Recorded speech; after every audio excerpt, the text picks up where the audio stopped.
Hello. VSDPയുടെ ജില്ലാതല നേതൃ കൺവെൻഷനിൽ പങ്കെടുക്കുന്ന ശ്രീ വിഷ്ണുപുരം ചന്ദ്രശേഖർജി ഉൾപ്പെടെയുള്ള ബഹുമാന്യരായിട്ടുള്ള സംസ്ഥാന നേതാക്കന്മാരെ, പ്രിയപ്പെട്ട സഹപ്രവർത്തകരെ, വളരെ സന്തോഷവും അതോടൊപ്പം തന്നെ വളരെ അഭിമാനവും കൊണ്ട് VSDPയുടെ ഈ പരിപാടിയിൽ പങ്കെടുക്കുന്ന കാര്യത്തിൽ കാരണം നേരത്തെ ശേഖർജി സൂചിപ്പിച്ചതുപോലെ വർഷങ്ങളായി പരസ്പരം ഒരുമിച്ച് സംഘടനാ പ്രവർത്തനം നടത്തിയ ഒരു ജ്യേഷ്ഠ സഹോദരനാണ് ശേഖർജി. അതുപോലെ ഇവിടെ ഇരിക്കുന്ന VSDPയുടെ ചുമതലപ്പെട്ട ഒരു 50% വരുന്ന ആൾക്കാരുമായി സാമാന്യന്റെ ഭേദപ്പെട്ട ബന്ധം നിലനിർത്തുന്ന ആൾക്കാരുമാണ് ഞങ്ങളെല്ലാവരും. ഒരിടത്ത് വെച്ചല്ലെങ്കിൽ മറ്റൊരു സ്ഥലത്ത് വെച്ച് നമ്മൾ പരസ്പരം സ്നേഹവും അന്വേഷണവും പങ്കുവയ്ക്കുന്നവരാണ്. നേരത്തെ ശ്രീ രാജേട്ടൻ വളരെ വ്യക്തമായിട്ട് ചില കാര്യങ്ങൾ ഇവിടെ സൂചിപ്പിച്ചു. ശ്രീ രാജീവ് ചന്ദ്രശേഖർ BJPയുടെ സംസ്ഥാന അധ്യക്ഷനായി വന്ന ശേഷം അദ്ദേഹം ഒരു മുദ്രാവാക്യം കേരളത്തിൽ ഉയർത്തി. അത് വികസിത കേരളം എന്ന മുദ്രാവാക്യമാണ്. വികസിത കേരളം എന്ന മുദ്രാവാക്യം കേവലം കേരളത്തെ സാമ്പത്തികമായിട്ട് വികസിപ്പിക്കൽ മാത്രമല്ല, കേരളത്തിന്റെ സമഗ്രമായിട്ടുള്ള വികസനമാണ്. സമഗ്രമായിട്ടുള്ള വികസനം എന്ന് പറയുമ്പോൾ സകല സമൂഹങ്ങളുടെയും വികസനമാണ്, സകല ജാതിഘടകങ്ങളുടെയും വികസനമാണ്. ഏറ്റവും പിന്നാക്കം നിൽക്കുന്ന ജനവിഭാഗങ്ങളെ മുൻനിരയിലേക്ക് എത്തിക്കുക എന്നുള്ളതാണ് ഒരു വികസനത്തിന്റെ തനതായിട്ടുള്ള അർത്ഥമെന്ന് മനസ്സിലാക്കുന്ന പാർട്ടിയാണ് ഭാരതീയ ജനതാ പാർട്ടി. ശ്രീ നരേന്ദ്രമോദിയുടെ നേതൃത്വത്തിൽ കഴിഞ്ഞ 12 വർഷക്കാലമായിട്ട് നടത്തുന്ന പ്രവർത്തനങ്ങൾ ആ രീതിയിൽ രാജ്യത്തിനകത്തും പുറത്തും ശ്ലാഘിക്കപ്പെടുകയാണ്. രാജ്യം ലോകത്തിലെ ഏറ്റവും സമ്പന്നമായിട്ടുള്ള രാജ്യങ്ങളുടെ പട്ടികയിലേക്ക് ഉയർന്നുകൊണ്ടിരിക്കുമ്പോൾ തന്നെ ഈ രാജ്യത്തെ 37 കോടി വരുന്ന ജനത അതിദരിദ്ര മേഖലയിൽ നിന്ന് മുക്തമായി എന്നുള്ളതും നമ്മൾ മനസ്സിലാക്കണം. ഒരു രാജ്യം ഉയരണമെങ്കിൽ ഏറ്റവും പിന്നാക്കം നിൽക്കുന്ന ജനവിഭാഗങ്ങളുടെ ക്ഷേമം, ഐശ്വര്യം, അവന്റെ സ്വപ്നത്തിന് വേണ്ടിയുള്ള അവന്റെ സ്വപ്നം സാക്ഷാത്കരിക്കാൻ വേണ്ടിയുള്ള കർമ്മപദ്ധതി, ഇതൊക്കെ അനിവാര്യമാണ്. ഇത് തന്നെയാണ് മഹാത്മാഗാന്ധിജി പറഞ്ഞിട്ടുള്ളത്, ഇത് തന്നെയാണ് ദീൻദയാൽ ഉപാധ്യായ പറഞ്ഞിട്ടുള്ളത്, ഇത് തന്നെയാണ് ഡോക്ടർ BR അംബേദ്കർ പറഞ്ഞിട്ടുള്ളത്, ഇത് തന്നെയാണ് നമ്മുടെ എല്ലാവരും ഇതിനെക്കുറിച്ചാണ് പറഞ്ഞിട്ടുള്ളത്. അതുകൊണ്ട് തന്നെ വൈകുണ്ഠ സ്വാമികളുടെയും ലക്ഷ്യം ഇതുതന്നെയായിരുന്നു എന്ന തിരിച്ചറിവുള്ളവരാണ് നമ്മളെല്ലാവരും. ആ ഒരു പാരമ്പര്യത്തിലൂടെ BJP മുന്നോട്ട് പോകാൻ ആഗ്രഹിക്കുന്നു. ഇവിടുത്തെ ആധ്യാത്മിക നവോത്ഥാന മുന്നേറ്റങ്ങളുടെ അഗ്രേസരന്മാരായിരുന്ന വൈകുണ്ഠ സ്വാമികളെ കേവലം VSDPയുടെ ആചാര്യൻ എന്ന നിലയിൽ മാത്രമല്ല ഞങ്ങൾ ബഹുമാനിക്കുന്നത്.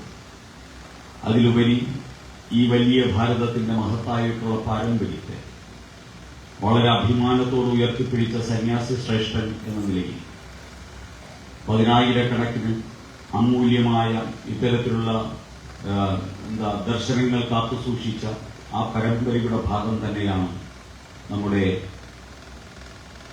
ആചാര്യൻ.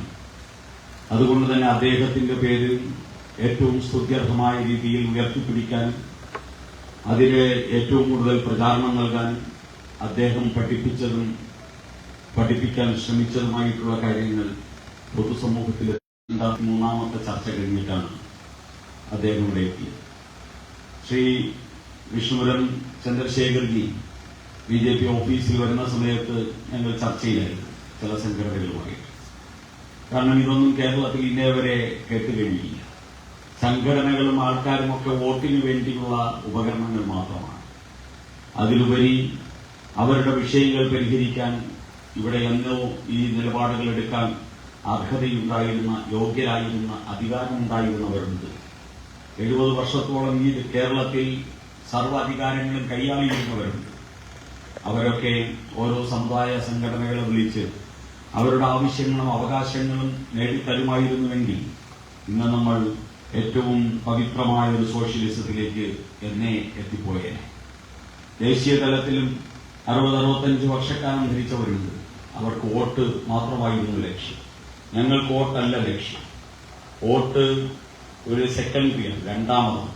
ഒന്നാമത്തെ ലക്ഷ്യം ഇവിടത്തെ മൂല്യങ്ങൾ, ആ മൂല്യങ്ങൾ സംരക്ഷിക്കും. ആ മൂല്യങ്ങൾ ഇരിക്കുന്നത് ഇതുപോലെയുള്ള സാമുദായിക സംഘടനകളിലും ആചാര്യന്മാരുടെ ആ കുറിപ്പുകളിലും ആചാര്യന്മാരുടെ വാക്കുകളിലും ആചാര്യന്മാരുടെ ജീവിതബന്ധം സ്വീകരിച്ച സമൂഹത്തിലുമാണ്. അതിനെ സംരക്ഷിക്കൽ അതുകൊണ്ട് തന്നെ ഞങ്ങളെ സംബന്ധിച്ച് പ്രതിജ്ഞാബദ്ധമായിട്ടുള്ളൊരു സമീപനമാണ്. സ്വാഭാവികമായി ഈ VSDPയുടെ ജില്ലാ നേതൃസമ്മേളനത്തിൽ ഉയർന്നിട്ടുള്ള വികാരങ്ങൾ അത് ഇത്രയും കാലം പതിച്ചത് ബധിര കർമ്മങ്ങളിലായിരുന്നു. ഇപ്പോൾ പതിച്ചിരിക്കുന്നത് ബധിര കർമ്മങ്ങളിലല്ല. ശ്രീ രാജീവ് ചന്ദ്രശേഖരന്റെ കർണം ബധിരകർണമല്ല. ശ്രീ കുമ്മനം രാജശേഖരന്റെ കർണം ബധിരകർണമല്ല. നരേന്ദ്രമോദിയുടെയും അമിത്ഷായുടെയും കർണങ്ങളും ബധിരകർണമല്ല. അവിടെ പതിച്ചുവെങ്കിൽ അതിനൊരു പരിഹാരമുണ്ടാകും എന്ന് നമുക്ക് ശുഭപ്രതീക്ഷ. ഞാൻ പറഞ്ഞല്ലോ, പറ്റിക്കാനും അതോടൊപ്പം തന്നെ അടവ് നയത്തിന്റെയും ഭാഗമായിട്ടല്ല നമ്മൾ തമ്മിലുള്ള ബന്ധം. മനുഷ്യനും മനുഷ്യനും തമ്മിലുള്ള ബന്ധമാണ്. സഹോദരനും സഹോദരനും തമ്മിലുള്ള ബന്ധമാണ്. സഹോദരിയും സഹോദരിയും തമ്മിലുള്ള ബന്ധമാണ്. നേരത്തെ വിഷ്ണുവിനും ചന്ദ്രശേഖരൻ സൂചിപ്പിച്ചതുപോലെ കുടുംബ ബന്ധമാണ്. ഈ ബന്ധത്തിന്റെ അനുഭൂതി അനിർവചനീയമാണ്.